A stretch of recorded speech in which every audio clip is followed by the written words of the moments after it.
Haleluya. Selamat malam Bapak Ibu Saudara-saudara yang kekasih dalam Tuhan. Senang berjumpa saudara malam hari ini untuk bagikan berkat firman Allah. Buka Alkitab kita sama-sama dari Injil Matius pasal yang ke-23. Injil Matius pasal yang ke-23.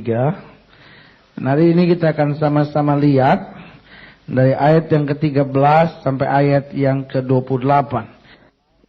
Nah, hari ini kita akan bicara tentang sesuatu yang paling dibenci oleh Yesus. Kalau sudah pelajari dalam Alkitab, ketika Yesus hidup dan melayani, hal ini adalah hal yang paling sering disinggung oleh Yesus. Dan saya percaya, mencintai itu bukan hanya melakukan apa yang disukai, tapi saya percaya mengasihi itu juga tidak melakukan sesuatu yang dibenci. Saya ulangi sekali lagi, mengasihi bukan hanya melakukan apa yang disukai.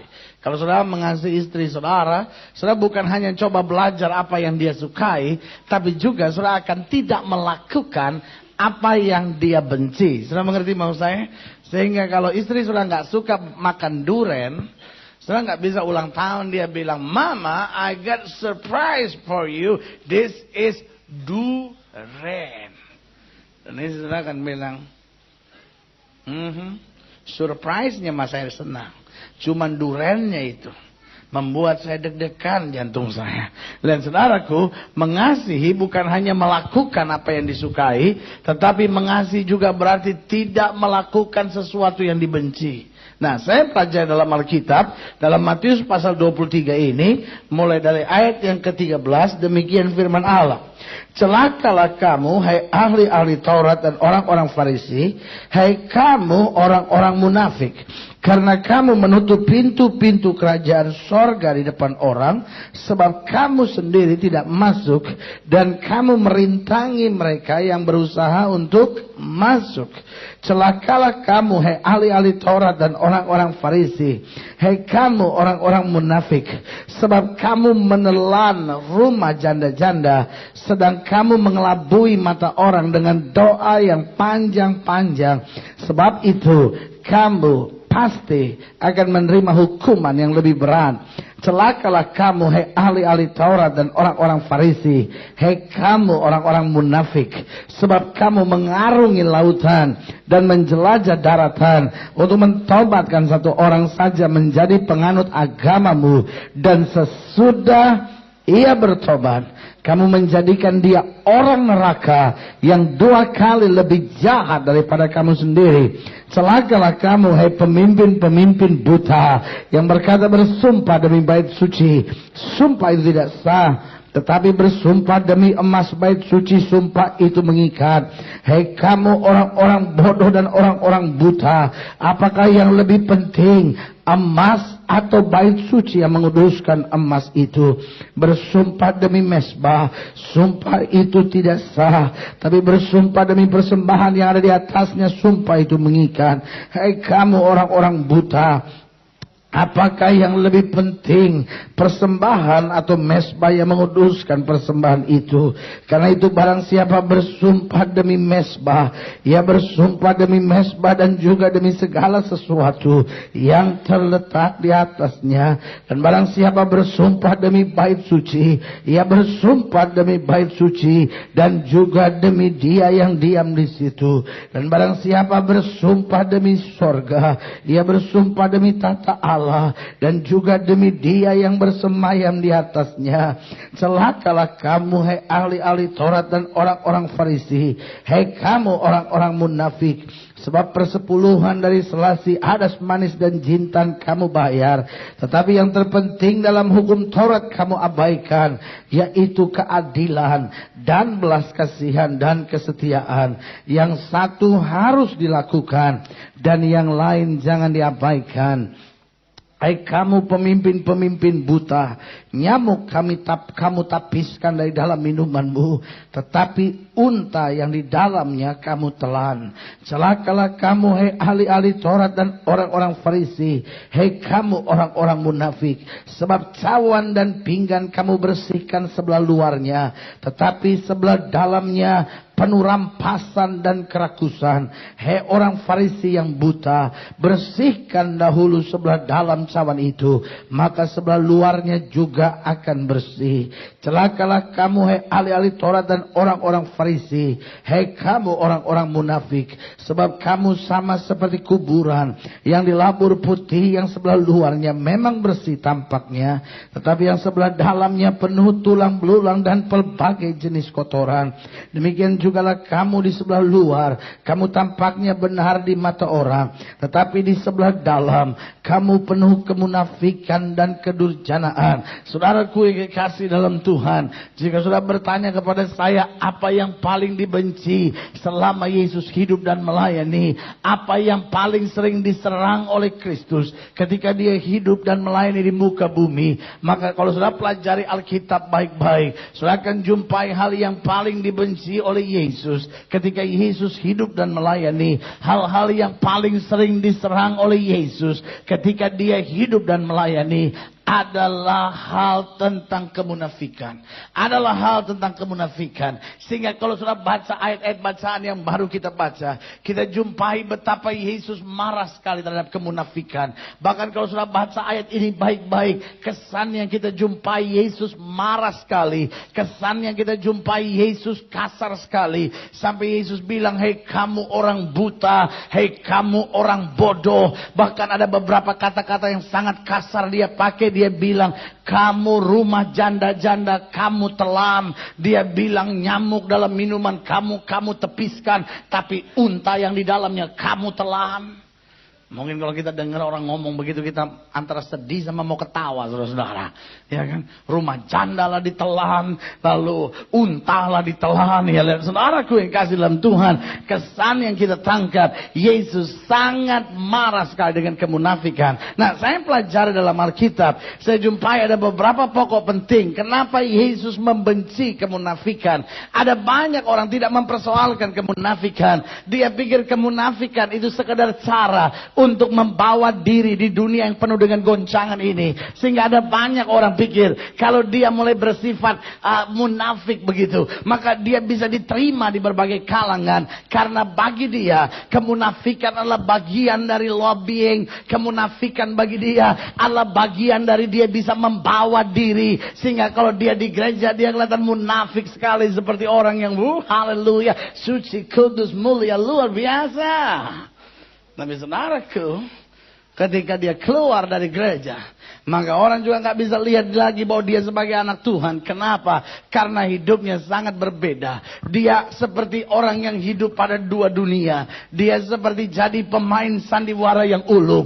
Tetapi Yesus tidak pakai bahasa yang lembut lagi. Yesus pakai bahasa yang sangat keras.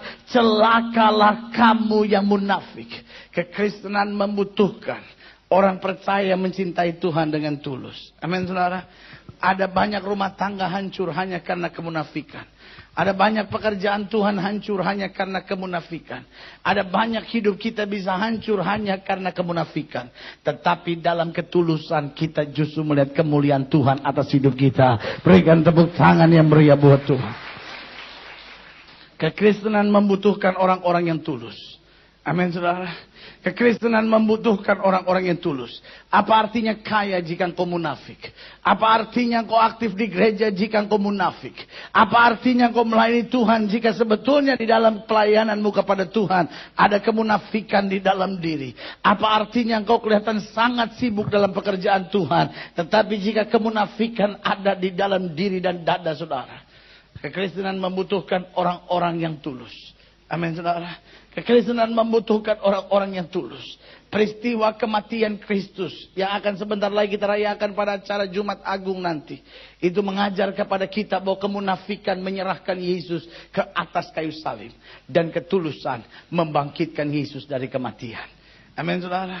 Bukankah kemunafikan Yudas yang datang kepadanya dan mencium Yesus, dan sambil sebetulnya dia berkata, orang yang aku cium inilah yang harus kamu serahkan. Saudaraku yang kekasih dalam Tuhan, sekali lagi saya ulangi, kemunafikanlah yang membawa Yesus ke atas kayu salib, tapi ketulusanlah yang akan membangkitkan dia dari kematian. Sekali lagi saya ulangi, bahwa kemunafikan dapat menghancurkan rumah tangga. Kemunafikan dapat menghancurkan menghancurkan segala karya Allah dalam kehidupan kita. Tetapi ketulusan dengan Tuhan akan mengangkat kita kudus, suci, mulia bersama dengan Kristus dalam kemuliaannya. Berikan tepuk tangan yang meriah. Nah, saya pelajari dalam Alkitab ada beberapa perkara penting. Kenapa Yesus menekankan sekali tentang kemunafikan ini. Saudara lihat dalam Galatia pasal 2. Kenapa Yesus sangat benci sekali dengan kemunafikan ini. Lihat Galatia pasal 2. Galatia pasal 2. Ayat yang ke-11 sampai ayat yang ke-14. Galatia pasal 2. Ayat yang ke-11 sampai ayat yang ke-14. Ini bicara tentang Paulus. Setiap kita mengakui bahwa Paulus adalah hamba Tuhan yang besar. Amin saudara. Petrus adalah hamba Tuhan yang besar juga. Iya kan? Paulus hampir menulis sebagian besar dari perjanjian baru. Dan Petrus ialah satu-satunya orang yang dijumpai oleh Yesus. Dan Yesus berkata, di atas batu karang ini, aku akan membangun jemaatku. Sehingga pintu alam maut tidak akan dapat menghalaukannya. Nah, berarti Paulus dan Petrus dua hamba Tuhan yang sangat besar. Tapi coba sudah lihat dalam Galatia pasal 2 ini. Ayat 11 sampai ayatnya yang ke-14. Tetapi waktu Kefas, maksudnya Petrus, datang ke Antioquia, aku berterang-terang menentangnya, sebab ia salah. Karena sebelum beberapa orang dari kalangan Yakobus datang, ia makan seidangan dengan saudara-saudara yang tidak bersunat. Tetapi setelah mereka datang, ia mengundurkan diri dan menjauhi mereka karena takut akan saudara-saudara bersunat. Dan orang-orang Yahudi yang lain pun turut berlaku munafik dengan dia. Sehingga Barnabas sendiri turut terseret oleh kemunafikan mereka. Tetapi waktu kulihat bahwa kelakuan mereka tidak sesuai dengan kebenaran Injil, aku berkata kepada Kefas di hadapan mereka semua, jika engkau seorang Yahudi hidup secara kafir dan bukan secara Yahudi, bagaimanakah engkau dapat memaksa saudara-saudara yang tidak bersunat untuk hidup secara Yahudi? Mengapa Yesus membenci kemunafikan? Saya catat di sini, karena kemunafikan membawa kehancuran hubungan. Saya ulangi sekali lagi, hubungan dapat menjadi murni, hubungan dapat menjadi kokoh, hubungan dapat menjadi kuat. Hubungan apapun, hubungan antara suami istri kah, hubungan antara istri dan suami kah, hubungan antara sahabat kah, hubungan antara pelayan Tuhan kah, hubungan antara sesama kawan dekat kah, hubungan antara orang tua dengan anak kah, dapat semakin kokoh jika dilandasi pada ketulusan. Amin saudara. Itu sebabnya Alkitab berkata lebih baik teguran yang nyata-nyata daripada kasih yang sembunyi-sembunyi. Betul kadangkala ketika engkau menegur seseorang temanmu walaupun dengan hati yang tulus, dia mungkin untuk sementara waktu akan kecewa sama saudara. Tetapi kemudian setelah dia tahu bahwa teguran yang saudara sampaikan keluar dari hati yang tulus, maka biasanya dia akan datang kembali dan bilang, iya benar juga lu ya. Pertama gue tersinggung juga lu ngomong begitu, tapi gue pikir-pikir lu benar juga ya. Ketulusan memperkokoh hubungan, tetapi kemunafikan menghancurkannya. Kenapa Yesus menentang kemunafikan? Karena kemunafikan menghancurkan hubungan. Saudara bayangkan seorang hamba Tuhan yang bernama Paulus adalah hamba Tuhan yang besar, tetapi di tengah jalan rusak hubungannya dengan Petrus. Padahal Petrus adalah seorang hamba Tuhan yang besar yang juga dipakai oleh Allah. Kedua hamba Tuhan yang besar ini berkelahi. Kedua hamba Tuhan yang besar ini akhirnya berselisih, bukan karena setan menyerang, bukan karena roh jahat menghancurkan. Saya ulangi sekali lagi, karena kemunafikan. Jangan cepat bilang bahwa ya setan menyerang. No. Sebagian besar terjadi bukan lagi karena setan, karena kita tahu setan ada di bawah telapak kaki orang percaya. Yesus menentang kemunafikan karena kemunafikan menghancurkan hubungan. Sementara Kristus datang untuk membawa damai dan memulihkan segala sesuatu. Kalau saudara lihat dalam Lukas pasal yang ke-12. Ayat yang pertama sampai ayat yang kedua dibilang begini. Sementara itu, beribu-ribu orang banyak telah berkerumun sehingga mereka berdesak-desakan. Lalu Yesus mulai mengajar pertama-tama kepada muridnya. Katanya, waspadalah terhadap ragi, yaitu apa saudara? Kemunafikan orang Farisi. Berarti pelajaran pertama bukan sekedar dasar-dasar pertobatan. Pelajaran pertama bukan sekedar hal-hal tentang iman. Tetapi di sini katakan Yesus mulai mengajar pertama-tama kepada muridnya. Katanya apa saudara? Waspadalah terhadap ragi, yaitu kemunafikan orang Farisi. Tidak ada sesuatu pun yang tertutup yang tidak akan dibuka, dan tidak ada sesuatu pun yang tersembunyi yang tidak akan diketahui. Saudaraku yang dikasih dalam Tuhan, seorang yang munafik untuk sementara dia pikir dia bisa tutupi kemunafikannya. Seorang yang munafik kadang-kala dia pikir untuk sementara dia bisa tutupi dosanya hanya dengan kalimat puji Tuhan, haleluya. Sehingga kalau masuk gereja dia, puji Tuhan, haleluya. Nanti kalau orang ngomong, udah tahu belum? Itu kan dia punya bini lagi. Enggak, orangnya baik. Bayangin kalau masuk gereja, haleluya, puji Tuhan. Kadang-kala modal 2 kalimat itu seorang bisa jadi munafik. Tapi hari ini saya mau beritahu, kita bukan kumpulan orang munafik yang menutupi segala sesuatu dosa di dalam kita. Tetapi kita adalah orang yang benar yang berkata, Tuhan ini hidupku. Jadikan aku segambar serupa dengan Kristus. Berikan tepuk tangan yang meriah buat Tuhan. Untuk kelemahan dosa kita, ada pengampunan dari Allah. Amin saudara. Allah tidak menuntut kita harus sempurna dulu. Untuk kelemahan dan kekurangan kita, ada pengampunan dosa dari Allah. Tapi untuk kemunafikan kita ada hukuman dari Allah. Saya ulangi sekali lagi, Yesus jelas berkata, kalau saudara ingat kembali apa yang saya bacakan buat saudara dalam Matius pasal 13 tadi, pasal 23 tadi maksud saya. Dalam Matius 23 tadi, saya mau ingatkan kembali. Di ayatnya yang ke-14.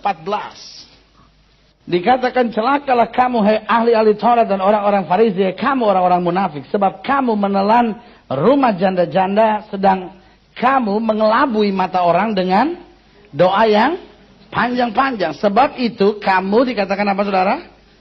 Pasti akan menerima hukuman yang lebih berat. Untuk kelemahan dan kekurangan kita ada pengampunan dari Allah. Saya ulangi sekali lagi, untuk kelemahan dan kekurangan kita ada pengampunan dari Allah. Tetapi untuk kemunafikan kita justru sebaliknya ada hukuman dari Allah. Itu sebabnya saudaraku, kalau engkau punya kelemahan, haleluya, tetap iring Tuhan. Tapi jangan jadi orang yang munafik. Saudara boleh punya kekurangan, haleluya, tetap iring Tuhan. Karena Allah akan menyempurnakan kita sehari lepas sehari untuk dijadikannya segambar serupa dengan Kristus untuk maksud kemuliaannya. Berikan tepuk tangan yang meriah buat Tuhan. Tapi jangan sampai kita mengambil jalan bodoh yang bernama kemunafikan. Karena Alkitab berkata, tidak ada yang diucapkan diam-diam yang tidak akan disingkapkan. Berarti kemunafikan adalah bom waktu. Saya ulangi sekali lagi, kemunafikan adalah bom waktu yang setiap saat dapat meledak dan menghancurkan segala sesuatunya. Jika engkau munafik terhadap suami, dengan lain kata engkau sedang menaruh bom waktu itu di dalam rumah tangga. Sehingga cepat atau lambat bom itu akan meledak. Rumah tanggamu akan hancur. Kemunafikan di dalam pekerjaan Tuhan adalah bom waktu yang ditaruh di dalam pelayanan. Cepat atau lambat bom itu akan meledak, menghancurkan segala perkara. Tetapi ketulusan menyelesaikan banyak persoalan. Amin saudara. Catat baik-baik kenapa Kristus benci kemunafikan. Yang pertama, karena kemunafikan membawa kehancuran hubungan. Yang kedua, saya jumpai pada Matius pasal yang ke-7. Ayat yang ketiga sampai ayat yang kelima. Mengapakah engkau melihat selumbar di mata saudaramu, sedangkan balok di dalam matamu tidak engkau ketahui? Bagaimanakah engkau dapat berkata kepada saudaramu, biarlah aku mengeluarkan selumbar itu dari matamu, padahal ada balok di dalam matamu? Hai orang munafik, keluarkan dahulu balok dari matamu, maka engkau akan melihat dengan jelas untuk mengeluarkan selumbar itu dari mata saudaramu. Hal yang kedua yang saya catat di sini, mengapa Yesus benci kemunafikan? Yang pertama sudah saya jelaskan, karena kemunafikan menghancurkan hubungan. Yang kedua saya catat di sini bahwa kemunafikan membuat kita tidak dapat melihat kesalahan kita sendiri. Saya ulangi sekali lagi, kemunafikan membuat seseorang tidak dapat melihat kesalahannya sendiri. Itu sebabnya Yesus marah kepada mereka dan berkata, hei kamu orang munafik, balok di dalam matamu tidak kamu lihat, tetapi selumbar di mata saudaramu selalu engkau ributkan. Berarti catat baik, seorang yang munafik adalah seorang yang selalu lihat kesalahan orang. Hati-hati kalau saudara sebentar-bentar lihat kesalahan orang. Ini majelis gerejanya begini ya. Kok pendeta itu begitu sih?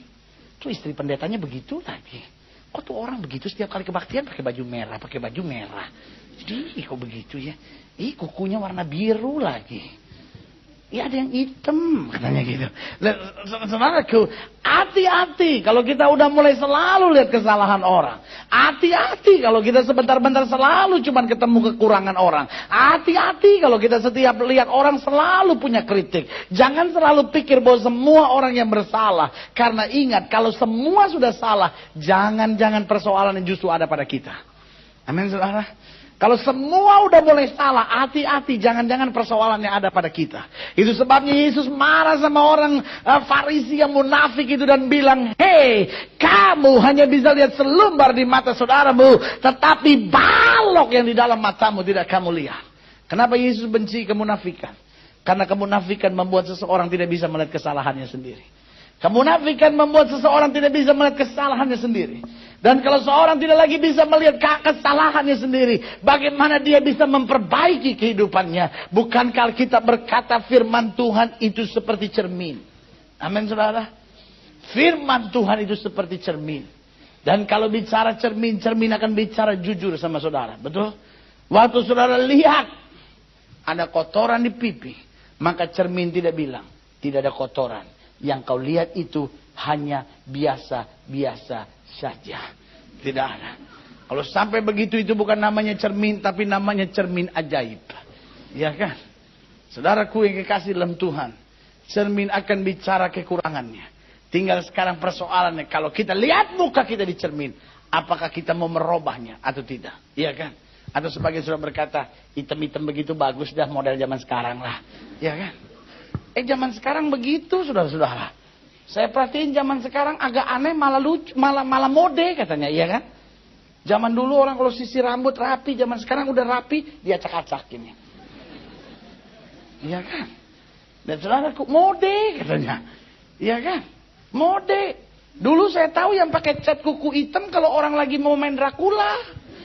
Sekarang orang ke gereja pakai cat kuku hitam. Mode katanya saudara-saudara. Jadi ya kalau model lah gitu saudara-saudara. Cuman sekarang tinggal persoalannya kalau dia lihat di kaca, iya kan?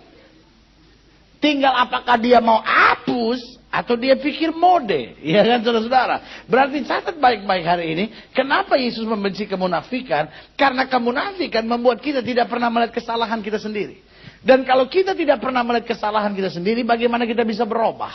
Dan kalau kita tidak bisa melihat kesalahan kita sendiri, bagaimana kita bisa maju dalam Tuhan? Dan ingat kalau kita selalu menjumpai diri kita selalu yang paling benar. Catat baik-baik. Jangan sampai kita telah menjadi orang yang munafik. Jangan bilang sama saya hari ini, oh pendeta, khotbah pendeta hari ini bagus sekali buat dia itu. Sebab dia memang munafik sekali. Jangan bilang sama saya pendeta, aduh khotbah pendeta hari ini cocok. Pas kali buat yang duduk paling depan di sebelah situ. Dia memang orang yang aduh munafik banget. Seorang yang tidak bisa jumpai kesalahannya sendiri. Itulah yang Alkitab berkata bicara tentang kemunafikan. Tetapi seorang yang tulus akan berkata, Tuhan bentuklah aku terus. Sehingga aku menyenangkan hatimu. Berikan tepuk tangan yang beri. Hal yang ketiga. Saya jumpai di sini. Kenapa Yesus menentang kemunafikan? Saya jumpai dalam Matius pasal yang ke-22. Dalam Matius pasal yang ke-22. Ayat yang ke-16 sampai ayat yang ke-18. Ini ketika orang-orang sedang bertanya tentang membayar pajak kepada Kaisar. Mereka menyuruh murid-murid mereka bersama-sama orang-orang Herodian. Bertanya kepadanya, Guru kami tahu. Engkau adalah seorang yang jujur. Dan engkau jujur mengajar jalan Allah. Dan engkau tidak takut kepada siapapun juga. Sebab engkau tidak mencari muka. Waduh. Itu pujian yang luar biasa saudara-saudara. Amin.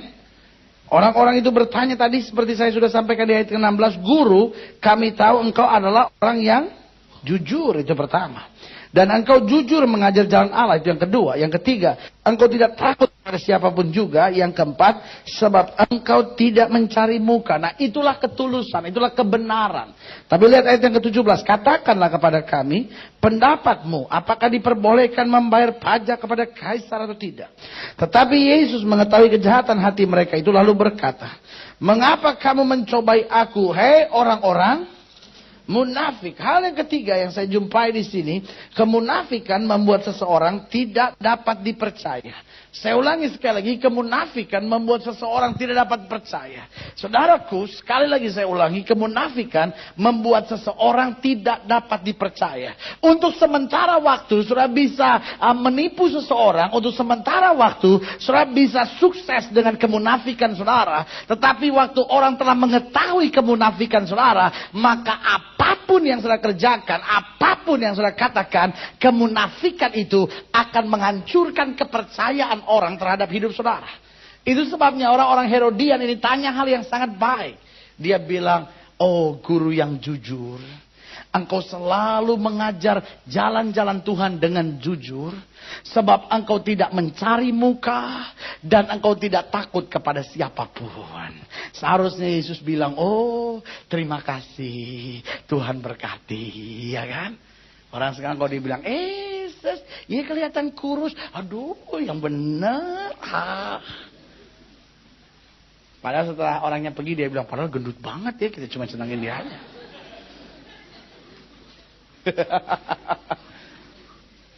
Lihat saudaraku, pujiannya sangat luar biasa, amin saudara. Tetapi apa yang Yesus jawab? Yesus tidak bilang terima kasih.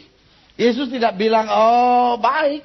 Tapi dikatakan pada ayat yang ke-18 tadi, jelas sekali dengan tegas Yesus bilang, jawab Yesus kepada mereka, dikatakan di ayat yang pasal yang ke-22 tadi, ayat yang ke-18, mengapa kamu mencobai aku, hei orang-orang yang munafik? Mereka terkejut. Kalau mereka boleh jawab, mungkin mereka bilang, guru, kita nanya baik-baik kok dijawabnya begitu, ya kan? Tapi Yesus bilang, kenapa dia tidak percaya lagi? Karena kemunafikan tetap adalah kemunafikan. Seorang yang munafik mau ngomong apapun, maka didasari pada kemunafikan. Seorang munafik tidak bisa dipercaya. Itu sebabnya Yesus tidak percaya apapun yang mereka katakan. Yesus tidak bisa lagi mempercayai, dan saya mau beritahu buat saudara-saudara sekalian. Kalau kita hidup dalam kemunafikan, jangan heran jika orang tidak percaya lagi kepada saudara. Itu sebabnya Yesus katakan apa? Jangan bersumpah demi apapun. Itu sebabnya Yesus bilang, kalau ya katakanlah ya, kalau tidak katakanlah tidak. Itu yang saya beri nama jujur. Amin saudara. Kalau ya katakanlah ya, kalau tidak katakanlah tidak. Itu yang saya beri nama tulus. Kadangkala kita cinta Tuhan, betul. Pergi ke gereja, haleluya. Nyanyinya, ku sembah kau Tuhan. Tapi munafiknya belum dicabut, saudara-saudara. Kadangkala betul kita cinta Tuhan, pegang Alkitab. Nggak cukup Alkitab biasa, Alkitab ukuran mimbar kita bawa. Takut nggak kebaca. Ya. Tapi apa artinya sudah pergi ke gereja? Apa artinya sudah kelihatannya aktif melayani Tuhan? Tapi kemunafikan masih tetap ada dalam hati saudara. Sekali lagi saya mau ulangi, kemunafikan menghancurkan banyak pekerjaan Tuhan. Dan jangan lagi ada pekerjaan Tuhan yang perlu dihancurkan hanya karena kemunafikan. Dan hari ini biar kita berkata, Tuhan bersihkan aku, layakkan aku, sehingga aku diberikan hati yang jujur, takut akan Allah, dan menyenangkan hati Tuhan. Berikan tepuk tangan yang mulia. Hal yang keempat, kalau sudah lihat dalam Matius pasal yang ke-6, jadi ingat, hal yang pertama, kemunafikan membawa kehancuran hubungan. Kenapa Yesus benci kemunafikan? Karena kemunafikan membawa kehancuran hubungan. Yang kedua, kenapa Yesus membenci kemunafikan? Karena kemunafikan membuat kita tidak dapat melihat kesalahan kita sendiri. Kalau kita udah nggak bisa lihat kesalahan kita sendiri, kita nggak bisa lihat kemajuan rohani kita. Lalu yang ketiga, karena kemunafikan membuat seseorang tidak lagi dapat dipercaya. Yang keempat, dalam Matius pasal yang ke-6, ayat yang ke-5. Dan apabila kamu berdoa, Yesus peringatkan baik-baik sama murid-muridnya. Apabila kamu berdoa, dikatakan apa saudara? Jangan salah ngomong. No. Berarti dalam berdoa bukan soal hebatnya bahasa. Ada banyak orang nggak boleh temannya salah sedikit doa dikritik. Lu berdoa sebentar-bentar, oh haleluya, oh haleluya, oh haleluya. Iya kan ada orang yang berdoa gitu.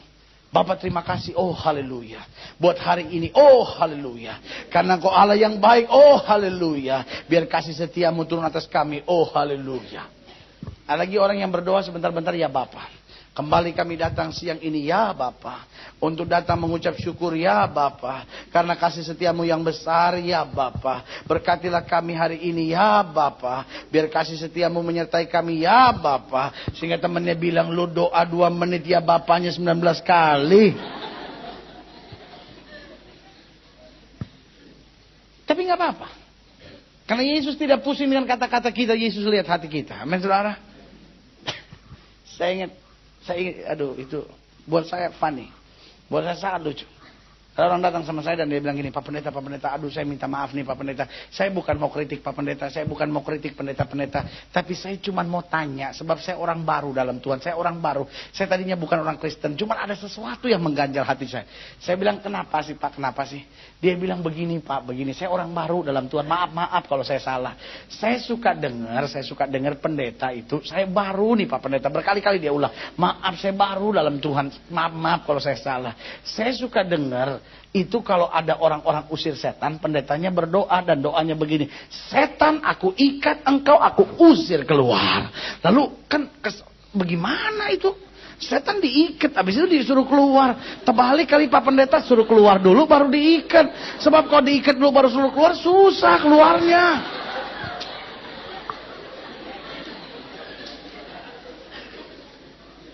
Saya percaya setan bukan ribet sama kata-kata kita, tetapi setan hancur oleh kuasa nama Yesus yang berkuasa. Amin, saudara. Jadi saudara jangan pusing sama kata-kata setan. Aku apain dulu ya? Aku usir dulu, keluar jauh-jauh sampai 500 meter dekat rumah, nanti aku ikat. Waduh jangan dong, itu lampu merah. Nanti kalau saya tabrakan, enggak. 800 meter deh. Ada warung Tegal di situ, saya nggak pernah masuk situ. Nah, saya ikat di situ, kamu di pinggirnya ya, samping kanan, jangan samping kiri. Saya suka lewat nanti masih kelihatan hidung kamu, ngadep sana. Akhirnya bukan doa, malah kita pusing sendiri, saudara. Tuhan nggak pusing dengan kata-kata doa kita. Itu sebabnya tidak ada orang Kristen yang tidak bisa berdoa. Amin, saudara. Jangan bilang sama saya, aduh Pak Pendeta, saya nggak punya karunia doa. Masa doa makan aja mesti punya karunia doa? Sampai kadang kala orang kalau berdoa gitu, mari Pak Simatupang pipi dalam doa.